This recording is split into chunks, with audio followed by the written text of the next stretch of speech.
नमस्कार प्रिय विद्यार्थियों, वीके नॉलेज इलेक्ट्रिकल में आप सभी का स्वागत है। वैकेंसी न्यूज़ अपडेट लेकर एक बार फिर उपस्थित हूँ। वैकेंसी केंद्र सरकार की है, गवर्नमेंट ऑफ इंडिया का एंटरप्राइजेज है।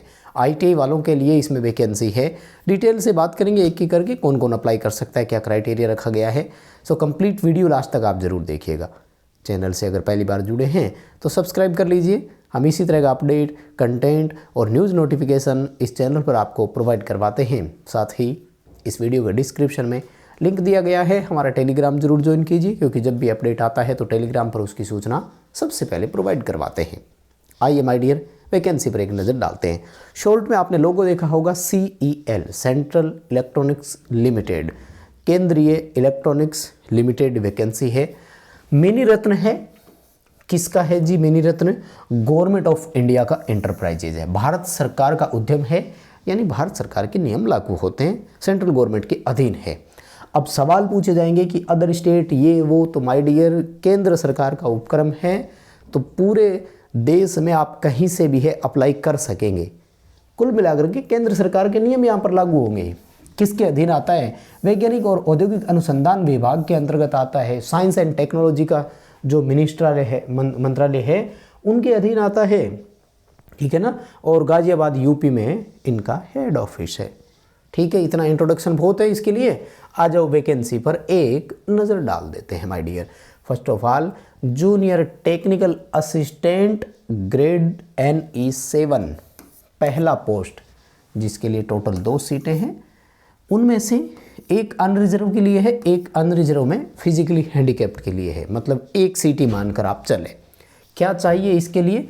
इलेक्ट्रिकल में 3 साल का डिप्लोमा अगर आपने कर रखा है, या फिर इलेक्ट्रिकल इंजीनियरिंग में आपने BSc कर रखी हो तो वो भी चलेगा। यानी पॉलिटेक्निक इलेक्ट्रिकल वाला बच्चा यहाँ भर सकेगा। अगर आप इंटरेस्टेड है तो भर सकते हैं, पद केवल एक ही है। इंपॉर्टेंट चीज़ क्या चाहिए यहाँ पर और देखो कि अगर आपने डिग्री जो है वो फर्स्ट क्लास में पास करी हुई है तो 1 वर्ष का अनुभव होना ज़रूरी है। और अगर आपकी डिग्री में सेकंड क्लास है, यानी थोड़े से परसेंटेज मार्क्स कम है, तो फिर आपके पास 3 साल का एक्सपीरियंस होना ज़रूरी है।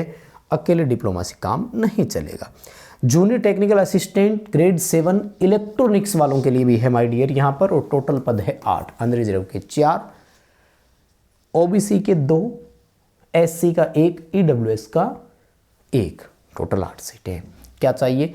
इलेक्ट्रॉनिक्स इंजीनियरिंग में अगर आपने डिप्लोमा कर रखा हो तो भी आप यहाँ पर एलिजिबल है, आप भर सकते हैं। और सेम क्राइटेरिया 1 ईयर एक्सपीरियंस और 3 ईयर एक्सपीरियंस यहाँ भी आपसे मांगा गया है। जूनियर टेक्निकल असिस्टेंट यानी JTA 2 पद है, किसके लिए?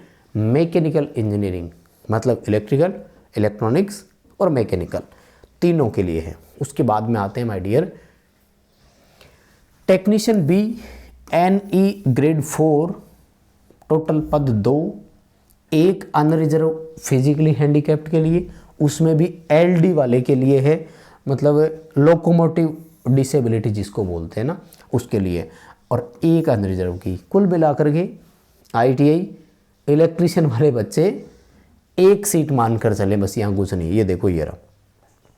मिनिमम SSC और इक्विवेलेंट सर्टिफिकेट या qualification with ITI certificate in trade off electrical.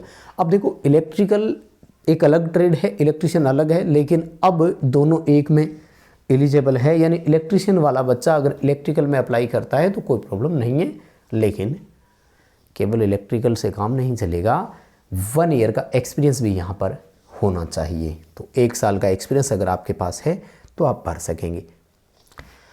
Technician B electronics वालों के लिए है माय डियर, टोटल 3 सीटें हैं, 2 अनरिजर्व की, 1 OBC की। तो अब अगर इलेक्ट्रॉनिक्स का कोई बच्चा ये वीडियो देख रहा है जो OBC से है, तो समझ लो कि उसके लिए 3 सीटें हैं। यहाँ दोनों में आ सकता है और एक खुद की अपनी है ही।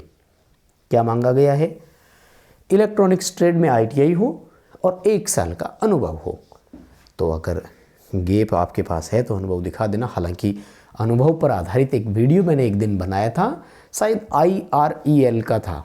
एक बच्चे का नीचे कमेंट आया था, वो बड़ा शानदार था। क्या था कि जॉब के लिए अनुभव चाहिए और अनुभव के लिए जॉब चाहिए। समझ रहे हो, बड़ा शानदार था कि भाई आपने वैकेंसी में मांग लिया कि अनुभव होना चाहिए। अरे भाई अनुभव भी तो हमें तब आएगा ना जब हमें कोई रोजगार मिलेगा। तो कोई नौकरी निकालो तो सही पहले जो बिना एक्सपीरियंस वाली हो, जहां हम काम करेंगे तो वहां से हमें एक्सपीरियंस मिलेगा। ये था कुल मिलाकर के, वो मुझे अच्छा लगा कमेंट उसका, है ना। अब ऐसे तो देखो प्राइवेट आप फिर काम करने के लिए कहीं जाओ, बहुत सारे यहाँ सुझाव देने आएंगे कि जी वो प्राइवेट में काम कर लो एक्सपीरियंस मिल जाएगा, वो एक चीज़ अलग थी पर उसकी बात कुछ हद तक सही भी थी। टेक्नीशियन भी 2 पद है, किसके लिए है यहाँ पर, मशीनिस्ट ट्रेड वालों के लिए है, एक अनरिजर्व की है और एक SC के लिए, और सेम यहाँ पर भी 1 साल का क्राइटेरिया रखा गया है। ग्रेड वगैरह क्या रहेंगे तो देखो मैं आपको बताता हूँ। जो डिप्लोमा वाले हैं उनका 22,250 रुपये पहला बेसिक होगा। 3% का एज ये जो लगता है, आजकल तो खैर प्रतिशत में नहीं है, लेवल का होता है। लेवल जैसे 3 में रखेंगे तो लेवल आपको 4 में ले जाएंगे। टेक्नीशियन बी जो ITI वाले हैं उनके लिए है 19,000 रुपये का बेसिक। 19,000 से 60,000 का पे स्केल बोलते हैं इसको। बेसिक अलग चीज़ होती है और पे स्केल अलग होता है। उसके बाद में आते हैं एज क्राइटेरिया पर। टेक्निकल असिस्टेंट के लिए एज क्राइटेरिया 25 वर्ष है, तो मिनिमम तो 18 का होता ही है, ये ध्यान रख लेना, ठीक है। और टेक्नीशियन के लिए भी 25 वर्ष का ही है। तो दोबारा बताता हूँ, 18 से 25 वर्ष की एज ये होती है अनरिजर्व कैटेगरी के लिए। अगर आप हैं रिजर्व कैटेगरी में तो आपको छूट मिल जाएगी। जैसे OBC में हो तो 3 साल की छूट मिलेगी, यानी OBC वाले बच्चे के हिसाब से 18 से 28 वर्ष की एज हो गई। अगर आप SC या ST कैटेगरी से बिलोंग करते हैं देन आपको 5 वर्ष का रिलैक्सेशन मिलेगा, और उस समय 18 से 30 वर्ष का आपका क्राइटेरिया बनेगा। तो इस क्राइटेरिया में आप अगर आते हैं तो आप भर सकेंगे। फॉर्म अप्लाई करने की जो डेट है वो 22 दिसंबर 2024 है, और ऑनलाइन एप्लीकेशन अप्लाई होगा www.celindia.in, ये इनकी ऑफिशियल वेबसाइट है। हालांकि इसका अभी सिलेक्शन प्रोसेस और वो फुल नोटिफिकेशन नहीं आया जिसमें फॉर्म की फ़ीस कितनी है और इस पर चर्चा की जाए। तो वो जैसे ही अपडेट आता है हम एक जो हमारा सिलेक्शन सफ़र यूट्यूब चैनल है उस पर डिटेल से आपको वीडियो बनाकर भी प्रोवाइड करवाएंगे। तो उस चैनल को भी आप सब्सक्राइब जरूर करें, और नहीं तो कम से कम टेलीग्राम के संपर्क में आप रहें। अपडेट जैसे ही पूरे नोटिफिकेशन का आएगा तो फुल नोटिफिकेशन का आपको जो वो टेलीग्राम पर प्रोवाइड करवा दिया जाएगा। अभी के लिए अपडेट इतना ही आया है, ये पूरी तरह से सरकारी है, और सरकारी है नहीं इतना तो सोचना ही नहीं है। यहाँ इस तरह की जब वैकेंसीज आती है जो रूल रेगुलेशन टर्म कंडीशंस के साथ आती है तो उसको ज्वाइन किया करो। ये सरकारी की तरह ही होते हैं। भारत में फुली गवर्नमेंट बहुत कम है और निगम बहुत ज़्यादा है, तो निगम भी सरकार के अधीन चलने वाला ही एक उपक्रम होता है। नौकरी कहीं भी मिले तो सही, अब ये छोटी नहीं है, हालांकि पद नहीं निकाले करें क्या। खैर अभी के लिए इतना ही अपडेट था, बहुत धन्यवाद।